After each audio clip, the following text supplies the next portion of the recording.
서울기술사학원의 김재원 교수입니다. 산사태 발생 원인 및 방지 대책에 대해서 설명을 드리겠습니다.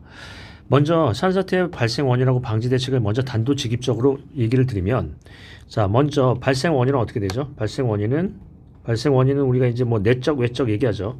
내적 원인이 있고요. 내적 원인인 전단 강도의 감소, 전단 강도의 감소 원인이 있고요. 감소 원인이 있고요.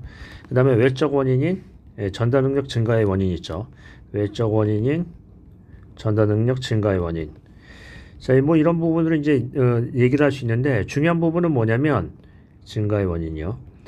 중요한 부분은 구체적인 내용을 쓰셔야 돼요. 즉 항목만 나열하시면 안 되고, 즉 구체적인 내용을 써야 되죠. 뭐 예를 들어서 이제 여기가 토질 또는 뭐 지형, 뭐 강우에 대한 부분이 있다.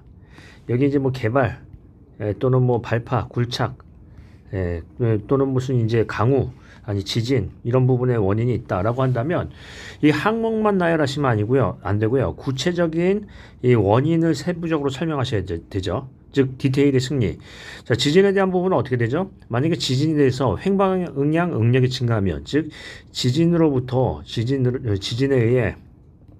의해서요. 뭐가 증가하나요?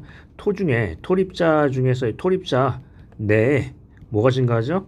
과잉 간극 수압이 증가를 하게 됨에 따라서, 그 다음에 그런 원인에 따라서 어떻게 된다? 전단 강도가 뭐 감소하고 전단 능력이 증가해서 문제가 생긴다라는 구체적인 내용을 쓰셔야 돼요. 그래서 여기 이제 지진에 대한 부분에서는 전단 능력 증가에 대한 부분에서 얘기할 수 있겠는데, 전단 강도 감소의 원인도 되죠. 외부의 하중에 대한 수평 하중의 증가도 되고요. 그 다음에 과잉 간극 수압이 증가되는 원인에 대한 부분은 전단 강도 감소의 원인이 되죠.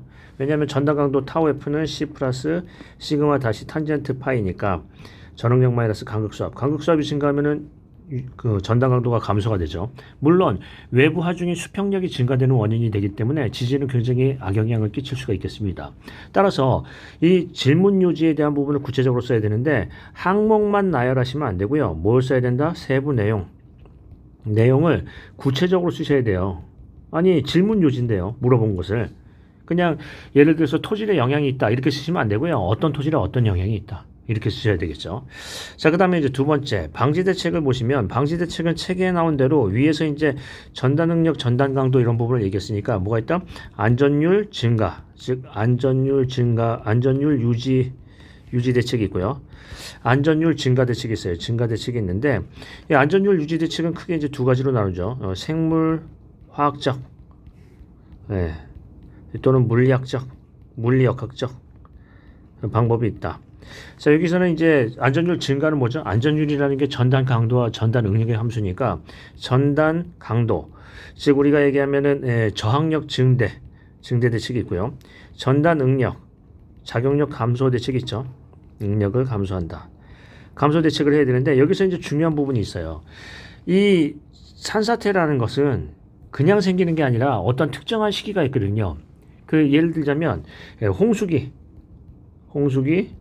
또는 해빙기 또는 지진시 이런 부분에서 이제 산사태가 일어난다라는 거예요. 그냥 건천에 마른 하늘에 날벼락 떨어지듯이 갑자기 무너지는 게 아니라 이런 부분 때문에 무너진다라는 거죠. 근데 이 적정한 어떤 중요한 시기를 보면 여기에 공통 인자가 있어요. 뭐죠? 물이에요, 물. 그래서 물이 미치는 영향이 굉장히 중요하고요. 이렇게 따진다면은 어떤 대책이 중요하다? 물 대책이 중요하겠죠. 즉 지표수를 차단하는 대책, 또는 침투수를 배제하는 대책, 또는 지하수를 저감하는 대책, 뭐 이런 부분에 대한 대책이 있을 수 있을 거예요. 지표수를 차단 이렇게 쓰시면 안 되고요. 지표수를 차단하기 위해서 상부에다가 어떤 불투수성 재료를 도포를 한다든가 찍구를 설치한다든가 하는 것들의 구체적인 공법을 제시해야 되겠죠. 그래서 방지 대책은 또 뭐가 나와야 된다? 구체적 공법 제시. 근데 이 공법 중에서 이제 가장 중요한 건 뭐예요? 물대책이라는 얘기예요. 물대책. 그 다음에 그러면 1페이지에 이제 뭘 쓸 거냐 하는 거예요. 1페이지에 대한 부분에서는 우리가 이제 그냥 매번 쓰시는 게 뭐 랜드 슬라이더, 랜드 크림 뭐 이런 얘기 쓰고 메커니즘 쓰시고 하는데, 조금 더 경쟁력 있는 답안을 생각해 보겠습니다. 항상 우리는 뭘 생각한다? 국내, 실무, 최근이요. 그래서 예를 들자면 국내 어떤 산사태 유형, 국내 산사태에 대한 어떤 발생 유형, 산사태 발생 유형이라든지 이 가장 중요한 유형 같은 거 또는 국내 강우 특성에 의한 산사태 유형 뭐 이런 것들을 얘기를 꺼낼 수가 있겠죠. 또는 어떤 그 시기에 따라서 지진형에 대한 산사태, 해빙기형 산사태, 홍수기형 산사태 이런 것들을 나눌 수 있는 거지 맨날 랜드슬라이드와 랜드크림만 쓰는 게 답은 아니죠. 국내 얘기를 꺼내십니다. 그래서 국내에 대한 어떤 특성을 강조하시고요. 그 다음에 이제 3페이지 한번 보겠습니다. 이게 이제 이런 얘기죠. 3페이지에서 이제 기술사의 어떤 진가가 나오는데 논리적인 결론을 낸다라는 거예요. 그러니까 이게 무슨 얘기냐면 국내의 어떤 실상은 어떠냐, 실태는 어떠냐 하는 거고요. 거기에서 개선 방안은 무엇이냐 하는 거예요. 예를 들자면 이런 부분을 한번 생각해 보겠습니다. 어려운 얘기 할 필요 없이요. 불이 나요. 산불이 나면은 자 이제 우리가 보통 얘기하면 나무가 산사태의 영향을 어떤 영향을 하냐면 긍정적인 영향이 있죠. 나무가 이렇게 자라면은 나무의 효과가 산림청 같은 데서는 이렇게 얘기합니다. 나무에서 무슨 효과가 있다? 위에서 물을 막아주는 우산 효과, 또 산사태에 대해서 억지 말뚝 역할을 하는 말뚝 효과, 그 다음에 이 뿌리에서 흙을 잡아주는 그물 효과가 있다. 그래서 이제 이 수목을 심는다라는 것은 산사태를 방지하는데 굉장히 효과가 있다는 얘기를 해요. 그런데 한번 보겠습니다. 이런 나무가 없는 지역이 어디예요? 예를 들자면 절개지 또는요 산불 지역. 산불 지역 이런 데서는 이제 나무가 없어서 산사태에 굉장히 위험이 크다라는 거예요. 그럼 어떤 얘기를 한다? 절개지, 산불 지역에서의 산사태 위험성과 응급 대책 뭐 이런 얘기 나와야 되는 거 아닌가요? 기본적으로요.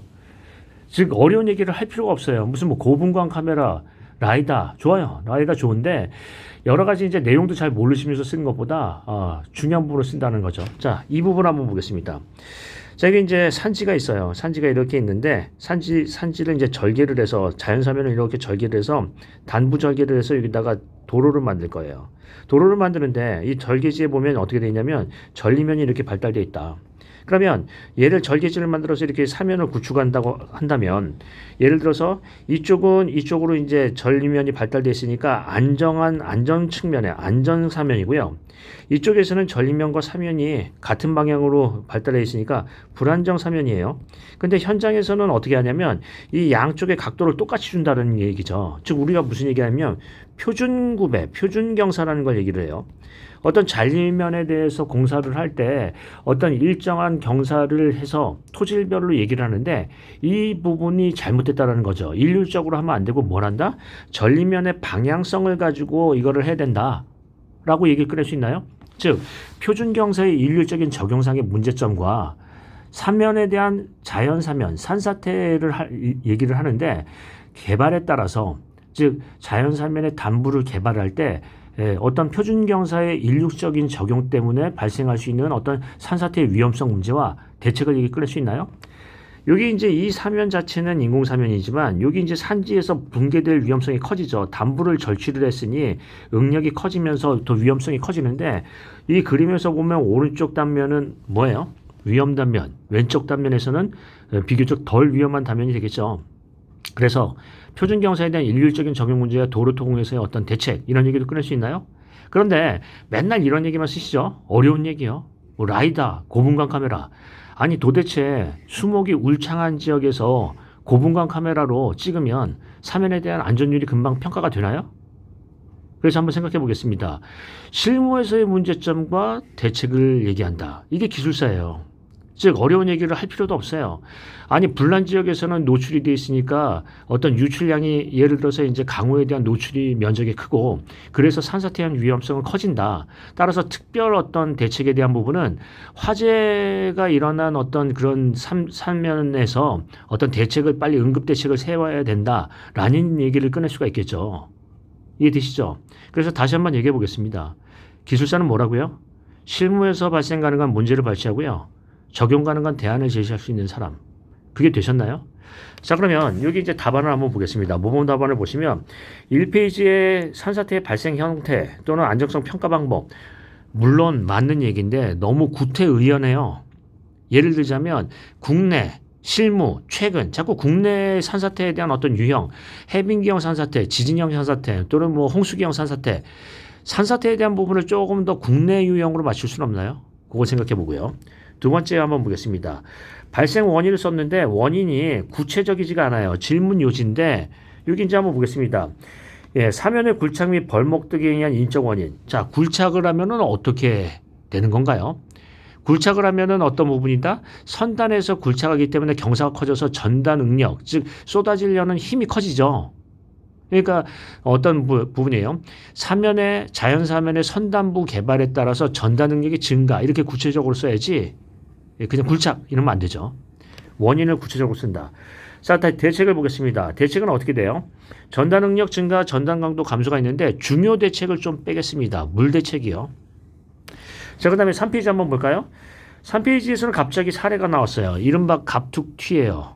예, 논리적인 어떤 개연성이 없죠. 예를 들자면 국내에서의 어떤 실태가 있고 개선 방안이 있다. 자, 오른쪽에 논리를 볼까요? 자, 표준 경사를 국내에 선단, 자연사면을 무분별하게 개발을 하는 데 있어서 사면에 대한 표준 경사가 일률적이다. 따라서 전리면에 대한 방향성을 고려하지 않아서 여기 오른쪽 같은 데서는 위험한 문제가 발생될 수 있다. 따라서 표준 경사에 대한 부분에서 뭘 고려를 해야 된다? 별도로? 예, 전리면의 방향성이요. 뭐 이런 얘기가 나와야 되는 거 아닌가요? 자, 그 다음에 아까도 얘기했듯이 이런 얘기도 해요.